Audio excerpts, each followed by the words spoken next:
Hello friends, मैं देवराज आप सभी का यूनिक करियर पॉइंट पर स्वागत करता हूं। सभी को नमस्कार, राम राम, जय श्री कृष्णा, सत श्री अकाल। आपको पता है कि हिंदी विषय जो है आपका सीटेट, यूपीटेट और सुपर टेट तक का सबसे विशेष विषय है, जिसमें क्या है कि हिंदी से 30 क्वेश्चन आने ही आने हैं। उसमें जो आपका यूपीटेट यानी कि 18 नवंबर 2018 को हुआ था, वही प्रैक्टिस सेट में से आपके 30 क्वेश्चन लेके चलता हूँ। तो इस वीडियो में आपके 30 क्वेश्चन कंप्लीट कराए जाएंगे और बाकी के वीडियो आप हमारी प्लेलिस्ट में जाकर जो है देख सकते हैं, हिंदी प्लेलिस्ट। ठीक है, चैनल के अंदर जाएंगे, चैनल के बाद फिर आप प्लेलिस्ट में जाकर क्या कर सकते हैं कि प्लेलिस्ट में हिंदी का जो ऑप्शन होगा उसमें हिंदी के सारे वीडियो दे रखे होंगे जो आज तक क्वेश्चन पेपर में बने हैं। ठीक है, तो पहला क्वेश्चन है इसमें, कवि और उसकी रचना का कौन सा जोड़ा सही नहीं है। शिवराज भूषण जो है भूषण, शब्द रसायन देव, परिमल सूर्यकांत त्रिपाठी निराला, उद्धव शतक भारतेंदु हरिश्चंद्र। तो यहाँ पर उद्धव शतक जो है वो जगन्नाथ दास रत्नाकर की रचना है, न कि भारतेंदु हरिश्चंद्र की। भारतेंदु जो है एक रचना है वो है किसकी, जगन्नाथ दास की ही। जगन्नाथ दास की एक रचना है, क्या है उसका नाम, भारतेंदु नामक रचना है। ठीक है, अन्य कवि अपनी रचनाओं के साथ क्या है, सुमेलित हैं यानी कि सही हैं। शिवराज भूषण जो है वो भूषण साहब की है, शब्द रसायन है वो देव की है, और परमल जो है सूर्यकांत त्रिपाठी निराला की है। हरिश्चंद्र, सॉरी माफ़ करना, भारतेंद्र नहीं, उसका नाम हरिश्चंद्र है। उस जो आपकी रचना बताई है हरिश्चंद्र जो है किसकी रचना है, जगन्नाथ दास रत्नाकर की रचना है। गंगावतरण, हिंडोला, कलकासी, विराष्टक और आपकी ग्वालों की गैल और गैल गैल ग्वाल, ये भी रचना किसकी है, यानी कि जगन्नाथ दास रत्नाकर की। इसी के साथ क्वेश्चन नंबर 32 है, लेखक और उसकी कृति के युग में कौन सा युग्म गलत है, बताइए। वोल्गा से गंगा यानी कि राहुल शंकराचार्य, सूरज का सातवां घोड़ा धर्मवीर भारती, आर्यों का आदि देश डॉक्टर संपूर्णानंद, दर्शन दिग्दर्शन रामचंद्र शुक्ल। यहाँ पर ऑप्शन हो जाएगा डी, यानी कि दर्शन दिग्दर्शन जो है रामचंद्र शुक्ल की जो है नहीं है, गलत है। दर्शन दिग्दर्शन जो है राहुल शंकराचार्य की दर्शन विवेचन से संबंधित पुस्तक है। अन्य युग में जो है संबंधित लेखकों के साथ सुमेलित, सही है। ठीक है, और इसी के साथ अगला क्वेश्चन है, विराम चिन्ह की दृष्टि से कौन सा वाक्य अशुद्ध है, बताइए। कौन सा वाक्य जो है विराम चिन्ह की दृष्टि से अशुद्ध है। वह ईमानदार है, परिश्रमी, कठोर यानी सॉरी कर्मठ और मृदुभाषी है, इसमें सही लग रहा है। उसके पास धन, वैभव, नौकर चाकर आदि सभी कुछ था, तो ये भी सही लग रहा है। हाँ, मेरा यही विचार है। बताइए, आप हमारे घर आना चाहते हैं, तो आइए, ठहरना चाहते हैं, तो ठहरिए। यहाँ पर भी सही लग रहा है। ऑप्शन सी जो है यहाँ पर क्या किया गया है, हाँ, यहाँ पर संबंधवाचक यानी कि अल्प विराम का चिन्ह होना चाहिए था। यहाँ पर क्या होना चाहिए था, अल्प विराम, हाँ, हाँ के बाद क्या होना चाहिए था, कॉमा होना चाहिए था। हाँ, मेरा यही विचार है। ठीक है, तो ऑप्शन सी हो जाएगा, हाँ के बाद क्या होना चाहिए, अल्प विराम चिन्ह लगना चाहिए। ठीक है, क्वेश्चन नंबर 34, कौन सा शब्द भिन्न अर्थ और प्रकृति का है। चित्रंजन, सॉरी चिरंतन, शाश्वत, सनातन, अधुनातन। यहाँ पर डी जो है अधुनातन शब्द का अर्थ जो है आज तक का घटित काल, जबकि अन्य 3 शब्दों के अर्थ लंबे समय से चले आ रहे सतत कालखंड से है। चिरंतन जो है लंबे समय, और शाश्वत और सनातन यह सभी जो है निरंतर काल से चले आ रहे हैं। अधुनातन जो है क्या है, आज तक का घटित काल है। ठीक है, ये भिन्न हो गया इससे। अगला क्वेश्चन है, अर्वाचीन शब्द का विलोम होता है।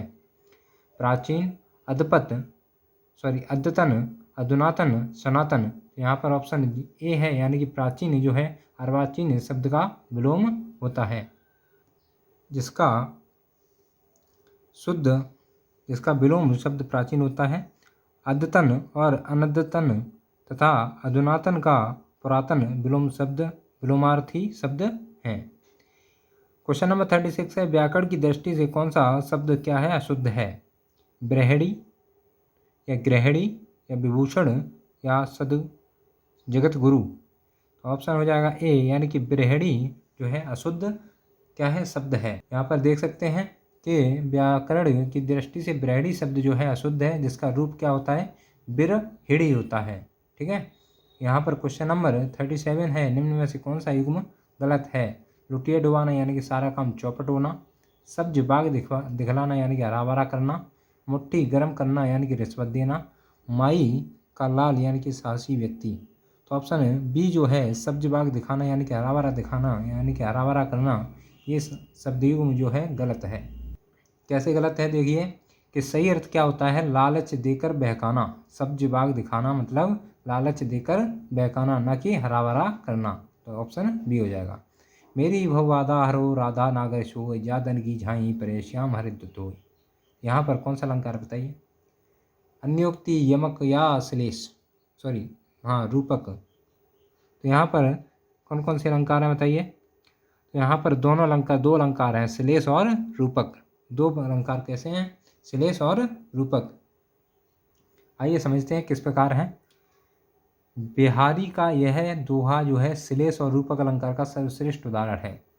श्लेष अलंकार के अंतर्गत शब्द का एक ही अर्थ होता है जो दो या दो से अधिक पक्षों में लागू होता है। उनके पर्यायवाची शब्दों के प्रयुक्त होने पर भी यह अर्थ अपरिवर्तित रहते हैं। जैसे यहाँ पर बिहारी राधा की वंदना करते हुए उनसे अपनी सांसारिक बाधाओं के निवारण की प्रार्थना कर रहे हैं। साथ ही में राधा की महिमा का वर्णन करते हुए कहते हैं कि हे नगरों में विचरने वाली कृष्ण की प्रिय राधा, तुम मेरी सभी सांसारिक कठिनाइयों का नाश करो, क्योंकि तुम्हारी केवल परछाई की छाया मात्र से ही श्याम की छवि हरित हो उठती है। अर्थात वे उमंग के सागर में डूब जाते हैं। दूसरे अर्थ के संदर्भ में राधा के स्मरण मात्र से ही व्यक्ति को प्रेमाध्याय का विराट क्या होता है, विराट वातावरण उपलब्ध होता है, जहाँ वह मोक्ष रूपी आनंद में डूब जाता है। तो इस प्रकार यहाँ पर दोनों ऑप्शन हो जाएंगे श्लेष और रूपक अलंकार। यहाँ पर बताना है गौशाला में कौन सा समास है। गौ प्लस शाला, बताइए कौन सा, यानी कि गाय की शाला, बताइए गाय के लिए शाला या गाय के लिए शाला। हाँ, कौन सा समास हो जाएगा, तत्पुरुष समास हो जाएगा। तत्पुरुष कौन सा, तत्पुरुष समास हो जाएगा। गौशाला, गौ यानी कि गौशाला का संविच्छेद कीजिए। गौ गाय के लिए शाला यानी कि क्या, के लिए किसके लिए आता है, तो संप्रदान तत्पुरुष समास यानी कि तत्पुरुष समास हो जाएगा यहाँ पर। अगला क्वेश्चन नंबर 40 है, देशभक्ति में कौन सा समास है बताइए। देशभक्ति, देशभक्ति यानी कि देश की भक्ति, द्वंद्व समास कर्मधारय या तत्पुरुष दुख, बताइए की शब्द आ गया यहाँ पर, संबंध तत्पुरुष हो जाएगा।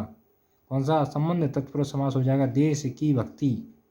ठीक है, यहाँ पर संबंध तत्पुरुष यानी कि ऑप्शन सी। क्वेश्चन नंबर 41, प्रागैतिहासिक में किस उपसर्ग का प्रयोग है। प्राक, प्राग, प्रा और प्रागैत्य। ऑप्शन प्रागैतिहासिक में जो है उपसर्ग कौन सा है बताइए। तो इसका संधि विच्छेद करेंगे तो संधि विच्छेद हो जाएगा प्राक प्लस ऐतिहासिक। तो यहाँ पर प्राक यानी कि ऑप्शन ए जो है क्या हो जाएगा, सही हो जाएगा। अगला है तुलसीदास किसकी कविता है। तुलसीदास जो है किसकी कविता है। मुक्तिबोध, के हरिवंश राय बच्चन या सूर्यकांत त्रिपाठी निराला। तो ऑप्शन हो जाएगा डी, यानी कि आंसर हो जाएगा डी, सूर्यकांत त्रिपाठी निराला जो है उनकी रचना है क्या है, तुलसीदास। ठीक है, तो तुलसीदास छायावाद के शलाका पुरुष सूर्यकांत त्रिपाठी निराला की 1938 ईस्वी में लिखी गई कविता है। यह निराला की सर्वाधिक कठिन कविता मानी जाती है। और क्या है, इनकी अन्य महत्वपूर्ण कृतियां हैं अनामिका, परमिल, गीतिका, कुकुरमुत्ता और अड़मा आदि। अब क्वेश्चन नंबर 43, बहिष्कार का संधि विच्छेद क्या है। बहिष्कार का संधि विच्छेद बताइए। बहि प्लस कार, बहिष प्लस आकार, बहि प्लस कार, बहिर प्लस कार, बताइए कौन सा संधि विच्छेद है। ऑप्शन हो जाएगा बहि प्लस कार। यहाँ पर कौन सी संधि है बताइए, कौन सी संधि है। यहाँ पर विसर्ग संधि हो जाएगी। कौन सी, विसर्ग संधि। बहिष्कार संधि विच्छेद बहि प्लस कार होगा। यह विसर्ग संधि के नियमानुसार है। नियम क्या है, यदि विसर्ग के पहले कार और उकार आए और विसर्ग के बाद का वर्ण जो है क ख प फ हो तो विसर्ग का स हो जाता है। क्या हो जाता है? स हो जाता है। वैदेही वनवास किसकी रचना है? बताइए क्वेश्चन नंबर 44। वैदेही वनवास किसकी रचना है? अयोध्या सिंह उपाध्याय हरिऔध, रामधारी सिंह दिनकर, मैथिली शरण गुप्त या श्रीधर पाठक? तो ऑप्शन हो जाएगा ए यानी कि अयोध्या सिंह उपाध्याय की हरिऔध। अयोध्या सिंह उपाध्याय हरिऔध यानी कि हरिऔध की रचना है कौन सी? वैदेही वनवास। वैदेही वनवास किसकी है? अयोध्या सिंह उपाध्याय हरिऔध। और कौन सी रचना है? वैदेही वनवास राम द्वारा सीता के निर्वासन की कथा का मर्मांतर वर्णन करता है। एक प्रबंधन काव्य है जिसकी रचना 1941 ईस्वी में की गई। हरिऔध द्विवेदी युग के प्रमुख कवि हैं। तो आपको ये भी याद रखना है, हरिऔध जो हैं द्विवेदी युग के प्रमुख कवि हैं। इनकी रचनाएं कौन कौन सी हैं? प्रिय प्रवास, कवि सम्राट, वैदेही वनवास, परिजात, रस कलश, चूमते चौपदे, चौखे चौपदे या ठेठ हिंदी का ठाठ आदि।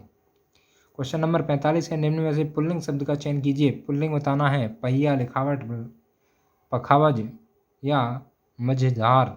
बताइए कौन सा पुल्लिंग शब्द है? पुल्लिंग शब्द का चयन करना है। बताइए कौन सा पुल्लिंग शब्द है? तो ऑप्शन हो जाएगा ए यानी कि पहिया जो है पुल्लिंग शब्द हो जाएगा। यहाँ पर पुल्लिंग शब्द कौन सा हो जाएगा? ऑप्शन ए पहिया। कैसे हो जाएगा? देखिए, दिए गए शब्दों में पहिया शब्द पुल्लिंग के रूप में वाक्य संरचना में क्रिया के साथ संयोजित होता है तथा समय का पहिया जो है सदैव घूमा करता है। समय का पहिया तो सदैव घूमा करता है। यहाँ पर पुल्लिंग शब्द हो जाएगा पहिया। ठीक है।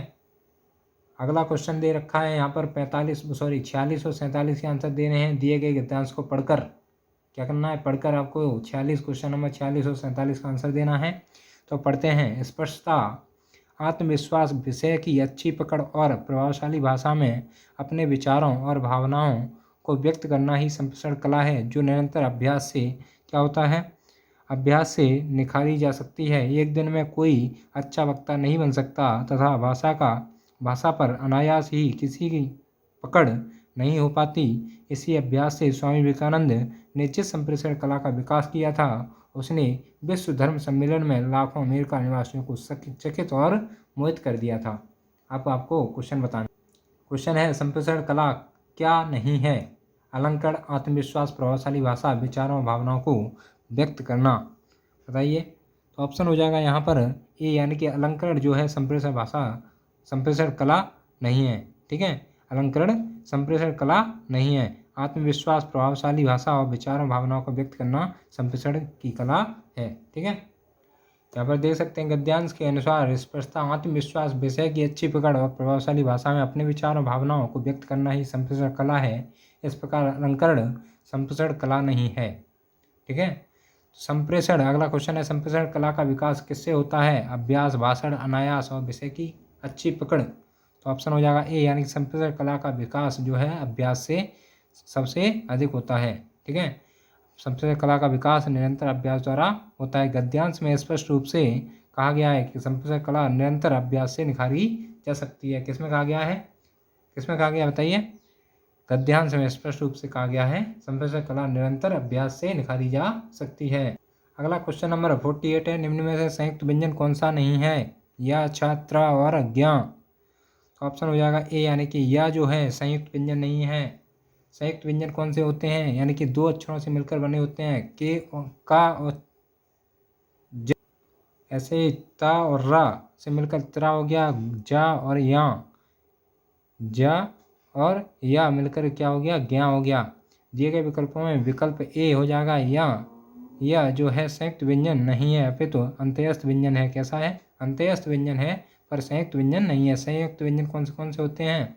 स, त्र, स्र और ज्ञा, ये होते हैं संयुक्त व्यंजन। क्वेश्चन नंबर 49 है। मृत्युंजय पद में कौन सा सही है? बताइए मृत्युंजय पद में कौन सा सही है? द्विगु, कर्मधारय, बहुब्रीहि, द्वंद्व। तो यहाँ पर मृत्युंजय पद में कौन सा क्या है? बताइए कौन सा समास है? यहाँ पर हो जाएगा आंसर सी यानी कि बहुब्रीहि समास। कैसे हो जाएगा? मृत्युंजय शब्द में बहुब्रीहि समास है। इसका समास विग्रह किया जाए तो मृत्यु पर विजय प्राप्त करने वाला अर्थात शिव। कौन? शिव। जब दो शब्द मिलकर किसी तीसरे शब्द का विश्लेषण बन जाए तो वहाँ क्या होता है, बहुब्रीहि समास होता है। इस समास में दोनों शब्द प्रधान नहीं होते और समस्त पद किसी अन्य संज्ञा की ओर संकेत करता है। ठीक है, तो मृत्युंजय कौन सा हो गया, बहुब्रीहि समास, ऑप्शन सी।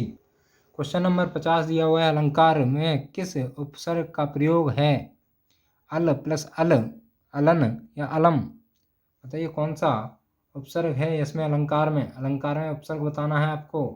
अलंकार में क्या हो जाएगा, अलंकार का अगर क्या करेंगे, संधि विच्छेद करेंगे तो क्या हो जाएगा, अलम प्लस कार, यानी कि अलंकार, अलम हो जाएगा इसका उपसर्ग, क्या हो जाएगा, अलम। अलम शाब्दिक अर्थ क्या होता है, भूषण होता है। अलम का शाब्दिक अर्थ क्या होता है, भूषण। ठीक है, अगला क्वेश्चन नंबर 51, यह पुस्तक किसकी है, में रेखांकित शब्द का पद परिचय दीजिए। सर्वनामिक विशेषण है इसमें, यह क्या है, पुस्तक विशेष्य है, एक वचन स्त्रीलिंग है। बताइए सर्वनाम एक वचन स्त्रीलिंग या गुणवाचक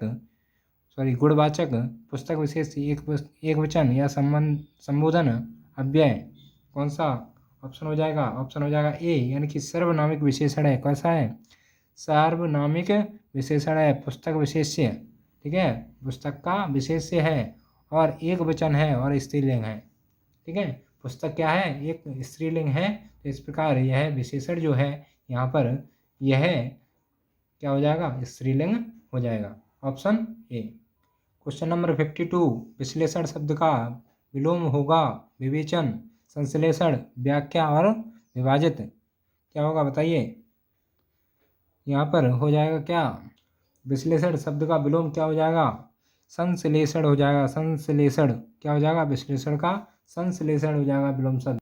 अगला क्वेश्चन नंबर 53, जिनका उच्चारण ऊपर के दांतों पर जीभ लगाने से होता है उसे क्या कहते हैं, कंठ, दंत, मूर्धन्य या अनुनासिक। बताइए, तो ऊपर जीभ लगाने पर क्या बोला जाता है, त, तो कौन सा हो गया, त, थ, द, ध, कौन सा हो गया बताइए। तो ऊपर ये दंत हो जाएंगे, दंत, दांत से जीभ को लगाया जा रहा है तो कौन सा हो जाएगा, दंत हो जाएगा। कौन सा हो जाएगा, दंत हो जाएगा। जिन ध्वनियों को उच्चारण ऊपर के दांतों पर जीभ लगाने से होता है उसे दंत ध्वनि कहते हैं। जैसे त वर्ग में क्या होता है, ध्वनि कौन सा होता है, की व्यंजन ध्वनियाँ हैं। त वर्ग में त, थ, द, ध, न, ये दंत क्या हो जाएंगे, दंत हो जाएंगे, दंत व्यंजन ध्वनियाँ हो जाएंगी इसमें। ठीक है, क्वेश्चन नंबर 54 है, निम्नलिखित में से ऊष्म व्यंजन कौन सा है। बताइए, स, श, आ, व, श, च, छ, ज या फिर या, र, ल। ऊष्म व्यंजन बताना है आपको, ऊष्म व्यंजन कौन से हैं। यहाँ पर ऑप्शन हो जाएगा ए, यानी कि स, ये है क्या है, ऊष्म व्यंजन है। इस प्रकार आंसर क्या हो गया, ए हो गया, ऑप्शन ए। स, ह ऊष्म व्यंजन के रूप में हिंदी भाषा व्याकरण में स्वीकृत हैं। या, र, ल, व अंत्यस्थ व्यंजन है। और क्षेत्र, ज्ञ और स्र ये क्या है, संयुक्त व्यंजन है। ठीक है, अत्यधिक का विलोम क्या है, अत्यधिक का विलोम बताना है। बताइए क्या हो जाएगा, अत्यल्प, अत्यधिक, अनधिक, अनधिगत या अनधीन। तो अत्यधिक का ऑप्शन ए हो जाएगा, अत्यल्प। अत्यल्प जो है अत्यधिक का विलोम हो जाएगा, ऑप्शन ए, यानी कि अत्यधिक मात्रा में ज़्यादा, जिसका सटीक विलोम क्या होगा, अत्यल्प होगा, यानी कि जितना कम हो सके। अब बताना है क्वेश्चन नंबर 56, ऋत का विलोम क्या है। बताइए, ऑप्शन है ए, अनृत, वक्र, विकीर्ण या अनैक्य। बताइए, ऋत का विलोम क्या है, अनृत, वक्र, विकीर्ण, अनैक्य। तो ऑप्शन हो जाएगा यहाँ पर ए, यानी कि ऋत का विलोम जो हो जाएगा अनृत हो जाएगा। क्या हो गया, ऑप्शन ए हो गया, ऋत का शब्द विलोम क्या हो जाएगा, अनृत। ऋत शब्द जो है इसका अर्थ क्या होता है, ठीक से जुड़ा हुआ, सत्य, सही या सुव्यवस्थित होता है। और अनृत का अर्थ होता है सत्य, गलत या अव्यवस्थित। ठीक है, इस प्रकार क्या हो गया, विलोम ऋत का होगा अनृत। अगला क्वेश्चन नंबर 57 है, संकल्प शब्द में उपसर्ग बताइए। संकल्प में उपसर्ग क्या होगा, इसके संधि विच्छेद करेंगे, सम प्लस कल्प, सम प्लस कल्प, तो उपसर्ग क्या हो गया, इसमें सम हो गया, यानी कि ऑप्शन ए। क्वेश्चन नंबर 58 दिया है, मुझसे खड़ा भी हुआ नहीं जाता, इस वाक्य में वाच्य होगा भाववाच्य, क्रमवाच्य, कृत्यवाच्य या अन्य। ऑप्शन ए हो जाएगा, भाववाच्य जो है क्या हो जाएगा, मुझसे खड़ा भी नहीं हुआ जाता, क्या हो गया, भाववाच्य, यानी कि भाव दिखा रहा है अपना। तो यहाँ पर क्या हो जाएगा ऑप्शन ए, क्रिया के जिस रूप से यह ज्ञात हो कि वाक्य में क्रिया द्वारा संपादित विधान का विषय कर्ता कर्म भाव है, वाच्य कहते हैं। क्या कहते हैं? वाच्य। क्रिया का ऐसा रूपांतर जिससे वाक्य में भाव की प्रधानता का बोध होता है, भाववाच्य कहलाता है। मुझसे खड़ा भी हुआ नहीं जाता, इस वाक्य में अस्वस्थता रूप, कैसी अस्वस्थता रूप भाव की प्रधानता है, अतः यहाँ भाववाच्य का होना निश्चित है। तो यहाँ पर ऑप्शन हो जाएगा ए। क्वेश्चन नंबर 59, तद्भव और उसके तत्सम का कौन सा मेल गलत है, बताइए। लौंग लवंग, आत अत्र, लुनाई लावण्यता, आयुष आदेश। तो ऑप्शन बी और सी जो है यहाँ पर क्या है, गलत मेल हैं। आत्र, आत का अत्र, यहाँ पर आत और अत्र गलत लिखा हुआ है। ठीक है, दिए गए युग में लुनाई लावण्यता का मेल गलत है। लुनाई और लावण्यता का मेल जो है गलत है। अन्य युग्म क्या है, सही है। ऑप्शन सी, यहाँ पर सी जो है गलत हो जाएगा। लावण्यता का अर्थ क्या होता है, सुंदरता। लुनाई का तत्सम लवणता होता है। ठीक है, तद्भव तत्सम की दृष्टि से आत अत्र क्या हो जाएंगे, आत का अत्र हो जाएगा। देखिए, पहले तद्भव रखना है, फिर आपको तत्सम रखना है। ठीक है, तो लौंग का लवंग हो गया, आत का अत्र हो गया, लुनाई का लवणता, यानी कि लावण्यता का लुनाई हो जाएगा, आयुष का आदेश। अगला क्वेश्चन है क्वेश्चन नंबर 60। इस वीडियो का अंतिम क्वेश्चन है, लेखक और उसकी रचना का कौन सा जोड़ा गलत है। संस्कृति के 4 अध्याय रामधारी सिंह दिनकर की है। रसज्ञ रंजन, आचार्य महावीर प्रसाद द्विवेदी, स्कंदगुप्त लक्ष्मी नारायण मिश्र, अशोक के फूल आचार्य हजारी प्रसाद द्विवेदी। कौन सा जो है गलत है, बताइए कौन सा। यहाँ पर मेल गलत है। ऑप्शन हो जाएगा सी, स्कंदगुप्त जो है किसकी रचना है, जयशंकर प्रसाद द्वारा रचित है। किसकी, जयशंकर प्रसाद द्वारा रचित है। कौन सी, स्कंदगुप्त। यहाँ पर स्कंदगुप्त जो है जयशंकर प्रसाद द्वारा रचित क्या है, नाटक है, जिसमें स्कंदगुप्त और देवसेना के पवित्र प्रेम का वर्णन है। अतः ऑप्शन हो जाएगा सी। बाकी के सभी जो है जोड़े सही हैं। ठीक है, आंसर हो गया सी। तो इसी के साथ इस वीडियो को यहाँ पर समाप्त करते हैं। वीडियो के अंत तक बने रहने के लिए आपका बहुत बहुत धन्यवाद। आपने अगर वीडियो को अभी तक चैनल को सब्सक्राइब नहीं किया है तो चैनल सब्सक्राइब कर लीजिए और अपने मित्रों में भी सेंड कर दीजिए, जिससे कि उनको भी इस वीडियो का लाभ मिल सके। वीडियो के अंत तक बने रहने के लिए आपका बहुत बहुत धन्यवाद। ऐसे ही वीडियो पाने के लिए चैनल को सब्सक्राइब कर लीजिए, लाइक करें, कमेंट करें, शेयर करें। जय हिंद, जय भारत। मिलते हैं अगली वीडियो में। धन्यवाद।